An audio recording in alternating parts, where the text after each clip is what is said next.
Bueno, Ander Otegi, Euskadi Fundazioko txirrendaria gaur irabazle hemen Erlojupeko frogan Izarra Zabal, Gipuzkoako txapelduna, Izquierdo txapelduna, biok batera, zorionak eta, bueno, azken asteburuan irabazi zenuen ere bai, enratxa zera, zuzezazioan zela. Nola prestatu duzu gaurko Erlojupekoa?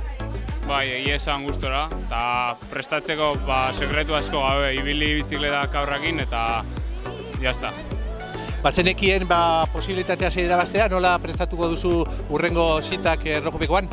Bai, egia esan banekin ondo inezko aurren ibiliko ginola, eta hoain bizikleta horrekin segi biltzen eta forma mantentzea. Zorionak eta segurrera.